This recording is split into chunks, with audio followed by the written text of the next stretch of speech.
राधे राधे। स्वागत है आप सभी का आपके अपने YouTube चैनल उपासना की उपासना में। आज के वीडियो में वैशाख मास की अमावस्या की कथा का श्रवण करेंगे। इस कथा के श्रवण से श्री हरि विष्णु और माता महालक्ष्मी की कृपा प्राप्त होती है, साथ ही पितरों की तृप्ति भी होती है। पितरों का आशीर्वाद हम पर सदैव बना रहता है। पौराणिक कथा के अनुसार मिथिलापति ने पूछा, ब्राह्मण, इस वैशाख मास में कौन कौन सी तिथियां पुण्यदायिनी हैं? श्रुतदेव जी बोले, सूर्य के मेष राशि पर स्थित होने पर वैशाख मास में 300 तिथियां पुण्यदायिनी मानी गई हैं। एकादशी में किया हुआ पुण्य कोटि गुना होता है। उसमें ध्यान, दान, तपस्या, होम, देव पूजा, पुण्य कर्म एवं कथा का श्रवण किया जाए तो वह तत्काल मुक्ति देने वाला है। जो रोग आदि से ग्रस्त और दरिद्रता से पीड़ित हो, वह मनुष्य इस पुण्यमयी कथा को सुनकर कृतकृत्य हो जाता है। वैशाख मास मन से सेवन करने योग्य है, क्योंकि वह समय उत्तम गुणों से युक्त है।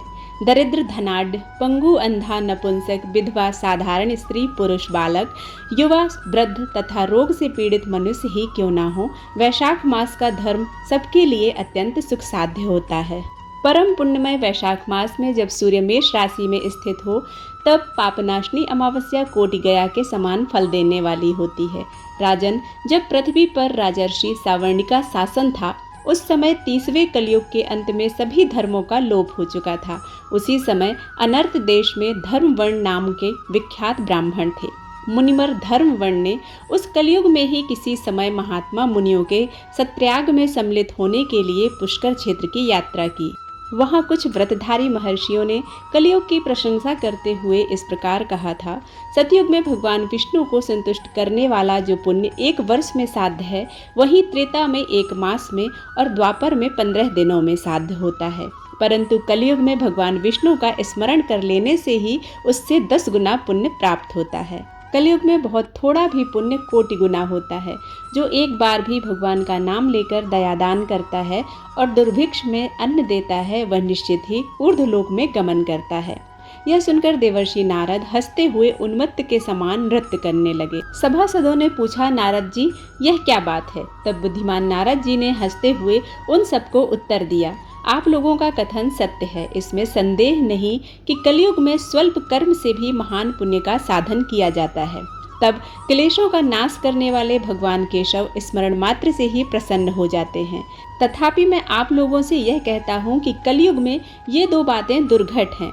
शिशेंद्रिय का निग्रह और जिह्वा को वश में रखना, ये दोनों कार्य जो सिद्ध कर ले वही नारायण स्वरूप है।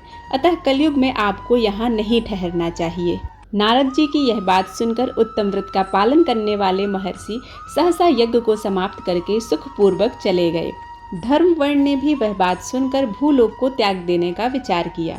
उन्होंने ब्रह्मचर्य व्रत धारण करके दंड और कमंडल हाथ में लिया और जटा वर्कलधारी होकर वे कलयुग के अनाचारी पुरुषों को देखने के लिए घर छोड़कर चल दिए। उनके मन में बड़ा विस्मय हो रहा था। उन्होंने देखा प्रायः मनुष्य पापाचार में प्रवृत्त हो बड़े भयंकर एवं दुष्ट हो गए हैं। ब्राह्मण पाखंडी हो चले हैं, शूद्र संन्यास धारण करते हैं, पत्नी अपने पति से द्वेष रखती है, शिष्य गुरु से बैर करता है, सेवक स्वामी के और पुत्र पिता के घात में लगा हुआ है। ब्राह्मण शूद्रवत और गौएं बकरियों के समान हो गई हैं। वेदों में गाथा की ही प्रधानता रह गई है। शुभ कर्म साधारण लौकिक कृत्यों के ही समान रह गए हैं। इनके प्रति किसी की महत्व बुद्धि नहीं है। भूत प्रेत और पिशाच आदि की उपासना चल पड़ी है। सब लोग मैथुन में आसक्त हैं और उसके लिए अपने प्राण भी खो बैठते हैं। सब लोग झूठी गवाही देते हैं। मन में सदा छल और कपट भरा रहता है। कलयुग में सदा लोगों के मन में कुछ और वाणी में कुछ और तथा क्रिया में कुछ और ही देखा जाता है। सबकी विद्या किसी न किसी स्वार्थ को लेकर ही होती है और केवल राजभवन में उसका आदर होता है। संगीत आदि कलात्मक विद्याएं भी राजाओं को प्रिय हैं। कली में अधम मनुष्य पूजे जाते हैं और श्रेष्ठ पुरुषों की अवहेलना होती है। कलयुग में वेदों के विद्वान ब्राह्मण दरिद्र होते हैं। लोगों में प्रायः भगवान की भक्ति नहीं होती। पुण्य क्षेत्र में पाखंड अधिक बढ़ जाता है। शूद्र लोग जटाधारी तपस्वी बनकर धर्म की व्याख्या करते हैं।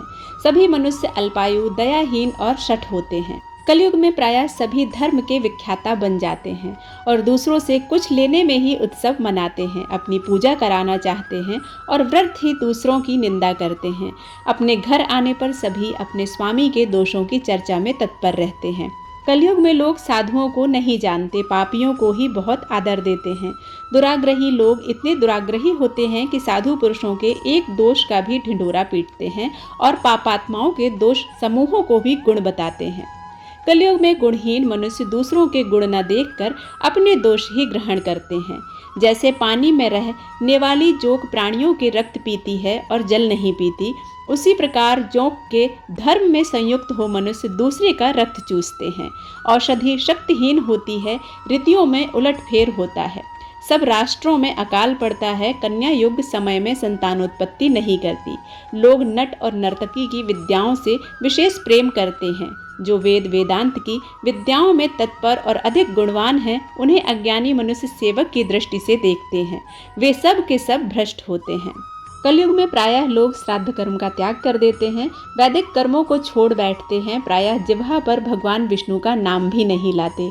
लोग श्रृंगार रस में आनंद का अनुभव करते हैं और उसी के गीत गाते हैं। कलयुग के मनुष्यों में न कभी भगवान विष्णु की सेवा देखी जाती है और न ही शास्त्रीय चर्चा होती है। न कहीं यज्ञ की दीक्षा है, न विचार का लेश है, न तीर्थ यात्रा है, न दान धर्म ही होते देखे जाते हैं। यह कितने आश्चर्य की बात है। उन सबको देखकर धर्म वर्ण को बड़ा भय लगा। पाप से कुल की हानि होती देख अत्यंत आश्चर्य से चकित हो वे दूसरे द्वीप में चले गए। सब द्वीपों और लोकों में विचरते हुए बुद्धिमान धर्मवर्ण किसी समय कौतूहलवश पितृलोक में चले गए। वहां उन्होंने कर्म से कष्ट पाते हुए पितरों को बड़ी भयंकर दशा में देखा। वे दौड़ते, रोते और गिरते पड़ते थे। उन्होंने अपने पितरों को भी नीचे अंधकूप में पड़े हुए देखा। उनको देखकर आश्चर्यचकित हो दयालु धर्मवर्ण ने पूछा, आप लोग कौन हैं? किस दुरस्तर कर्म के प्रभाव से इस अंधकूप में पड़े हैं? पितरों ने कहा, हम श्रीवत्स गोत्र वाले हैं। पृथ्वी पर हमारी कोई संतान नहीं रह गई, अतः हम श्राद्ध और पिंड से वंचित हैं। इसलिए यहाँ हमें नरक का कष्ट भोगना पड़ता है। संतानहीन दुरात्माओं का अंधकूप में पतन होता है। हमारे वंश में एक ही महायशस्वी पुरुष है जो धर्म वर्ण के नाम से विख्यात है, किंतु वह विरक्त होकर अकेला घूमता फिरता है। उसने गृहस्थ धर्म को नहीं स्वीकार किया। वह एक ही तंतु वाले कुल में अवृष्ट है। उसकी भी आयु क्षीण हो जाने पर हम लोग घोर अंधकूप में गिर पड़ेंगे, जहाँ से फिर निकलना कठिन होगा। इसलिए तुम पृथ्वी पर जाकर धर्म वर्ण को समझाओ, हम लोग दया के पात्र हैं। हमारे वचनों से उसको यह बताओ कि हमारी वंश रूपा दूर्वा को काल रूपी चूहा प्रतिदिन खा रहा है। क्रमशः सारे वंश का नाश हो गया है। एक तुम ही बचे हो। जब तुम भी मर जाओगे तब संतान परंपरा न होने के कारण तुम्हें भी अंधकूप में गिरना पड़ेगा। इसलिए गृहस्थ धर्म को स्वीकार करके संतान की वृद्धि करो। इससे हमारी और तुम्हारी दोनों की ऊर्ध्वगति होगी।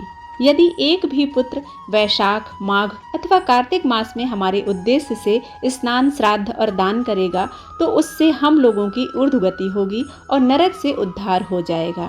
यदि एक पुत्र भी भगवान विष्णु का भक्त हो जाए, एक भी एकादशी का व्रत रहने लगे अथवा यदि एक भी भगवान विष्णु की पापनाशक कथा श्रवण करे तो उसकी 100 बीती हुई पीढ़ियों का तथा 100 भावी पीढ़ियों का उद्धार होता है। वे पीढ़ियां पाप से आवृत्त होने पर भी नरक का दर्शन नहीं करती। दया और धर्म से रहित उन बहुत से पुत्रों के जन्म से क्या लाभ जो कुल में उत्पन्न होकर सर्वव्यापी भगवान नारायण की पूजा नहीं करते। इस प्रकार प्रिय वचनों द्वारा धर्म वर्ण को समझाकर तुम उसे विरक्तपूर्ण ब्रह्मचर्य आश्रम से गृहस्थ आश्रम में प्रवेश करने की सलाह दो। पितरों की यह बात सुनकर धर्म वर्ण अत्यंत विस्मित हुआ। हाथ जोड़कर बोला, मैं ही धर्म वर्ण नाम से विख्यात आपके वंश का दुराग्रही बालक हूँ। यज्ञ में महात्मा नारद जी का यह वचन कि कलयुग में प्रायः कोई भी रसेंद्रिय सुनकर और शिशेंद्रिय को दृढ़ता पूर्वक संयम में नहीं रखता। मैं दुर्जनों की संगति से भयभीत हो अब तक दूसरे द्वीपों में घूमता रहा। इस कलयुग के 3 चरण बीत गए।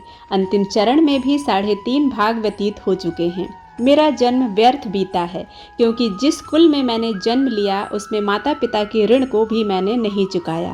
पृथ्वी के भारभूत उस शत्रु तुल्य पुत्र के उत्पन्न होने से क्या लाभ जो पैदा होकर भगवान विष्णु और देवताओं तथा पितरों की पूजा ना करे। मैं आप लोगों की आज्ञा का पालन करूंगा। बताइए, पृथ्वी पर किस प्रकार मुझे कलयुग से और संसार से भी बाधा नहीं प्राप्त होगी। धर्मवर्ण की बात सुनकर पितरों के मन को कुछ आश्वासन मिला। वे बोले, बेटा तुम गृहस्थ आश्रम स्वीकार करके संतानोत्पत्ति के द्वारा हमारा उद्धार करो।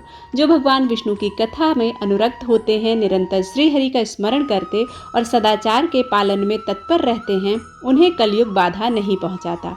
मानद जिसके घर में शालिग्राम शिला अथवा महाभारत की पुस्तक हो, उसे भी कलयुग बाधा नहीं दे सकता। जो वैशाख मास के धर्मों का पालन करता है, माघ स्नान में तत्पर होता है और कार्तिक में दीप देता है, उसे भी कलयुग में बाधा नहीं प्राप्त होती। जो प्रतिदिन भगवान विष्णु की पापनाशक और मोक्षदायिनी दिव्य कथाएं सुनता है, जिसके घर में बलि वैश्रव देव होता है, शुभकारिणी तुलसी स्थित होती है तथा जिसके आंगन में उत्तम गौ रहती है, उसे भी कलयुग बाधा नहीं देता। अतः इस पापात्मक युग में भी तुम्हें कोई भय नहीं है। बेटा शीघ्र पृथ्वी पर जाओ, इस समय वैशाख मास चल रहा है। यह सबका उपकार करने वाला मास है। सूर्य के मेष राशि में स्थित होने पर 30 तिथियां पुण्यदायिनी मानी गई हैं। एक एक तिथि में किया गया पुण्य कोटि कोटि गुना अधिक होता है। उसमें भी जो वैशाख की अमावस्या तिथि है, वह मनुष्यों को मोक्ष देने वाली है। देवताओं और पितरों को वह बहुत प्रिय है, शीघ्र ही मोक्ष की प्राप्ति कराने वाली है। जो उस दिन पितरों के उद्देश्य से श्राद्ध करते हैं और जल से भरा हुआ घड़ा एवं पिंड देते हैं, उन्हें अक्षय फल की प्राप्ति होती है। अतः महामते, तुम शीघ्र जाओ और जब अमावस्या हो तब कुंभ सहित श्राद्ध और पिंडदान करो। सबका उपकार करने के लिए गृहस्थ धर्म का आश्रय लो। धर्म अर्थ और काम से संतुष्ट हो उत्तम संतान पाकर फिर मुनिवृत्ति से रहते हुए सुखपूर्वक द्वीप द्वीपांतर में विचरण करो। पितरों के इस प्रकार आदेश देने पर धर्मवर्ण मुनि शीघ्रता पूर्वक भूलोक गए और वहां मेष राशि में सूर्य के स्थित रहते हुए वैशाख मास में प्रातःकाल स्नान करके देवताओं, ऋषियों तथा पितरों का तर्पण किया। फिर कुंभदान सहित पाप विनाशक श्राद्ध करके उसके द्वारा पितरों को पुनरावृत्ति रहित मुक्ति प्रदान की। तत्पश्चात उन्होंने स्वयं विवाह करके उत्तम संतान को जन्म दिया और लोक में उस पाप नाशनी अमावस्या तिथि को प्रसिद्ध किया। तदंतर वे भक्तिपूर्वक भगवान की आराधना करने के लिए हर्ष के साथ गंधमादन पर्वत पर चले गए। इसलिए वैशाख मास की यह अमावस्या परम पवित्र मानी गई है। वैशाख मास की अमावस्या के दिन भगवान विष्णु की पूजा और लक्ष्मी जी की पूजा से स्थिर लक्ष्मी प्राप्त होती है। पितरों का पिंडदान करने से, तर्पण करने से, पीपल की पूजा करने से, तुलसी की पूजा करने से और घर में हवन करने से पितरों का आशीर्वाद प्राप्त होता है। जीवन में सुख, शांति और समृद्धि आती है। उम्मीद करती हूँ यह वीडियो आप सभी को पसंद आया होगा। यदि पसंद आता है तो आप इसे लाइक करें, शेयर करें और सब्सक्राइब करना बिल्कुल ना भूलें। मिलते हैं एक नए वीडियो के साथ, तब तक के लिए राधे राधे।